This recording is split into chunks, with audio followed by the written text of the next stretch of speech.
Breaking news overnight, a teenager is in custody accused of carjacking a family and taking them on a terrifying ride in North Philadelphia. It happened during a food delivery. Eyewitness News reporter Ross DiMattei is live at police headquarters with the very latest. Good morning, Ross. Good morning to you, Jim. Police tell us that it was pretty normal for this father to bring his family with him to work, but when he got out of his van last night to make a pizza delivery in North Philadelphia, he quickly realized that he had been set up. This started shortly after 11 p.m. on the 2700 block of North Warnock Street in North Philadelphia.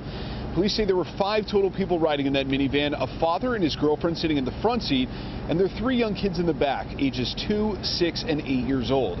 At one point, officers say the man got out to make that delivery, and while the minivan was still running, a 17-year-old man armed with a gun hopped inside and drove away with the woman and kids still inside the van.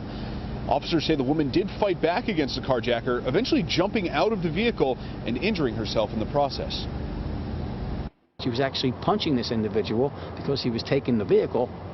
That's when, according to her, this 17-year-old started threatening to kill her. She had to jump out of the vehicle, and when she did so, she injured her foot.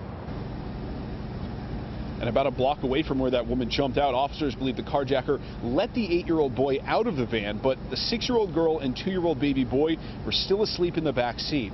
And about a half mile from where the van was stolen, police say the teen switched vehicles, ditching the minivan and hopping into a white car before fleeing the area. The only problem for that carjacker is that a police helicopter spotted the suspect and used its spotlight to help ground crews track down the carjacker and take them into custody at 31st and Euclid just before midnight last night. Now, police still haven't identified the alleged carjacker, that 17-year-old, but he is facing multiple charges, including carjacking and kidnapping, because there were kids inside the vehicle at the time. We do know that those 3 kids who were involved are expected to be okay. They were all found uninjured as a result of this incident. We're live outside of police headquarters this morning. Ross DiMattei, CBS 3 Eyewitness News. All right, glad to hear they're okay, Ross. Thank you for that. 6:30.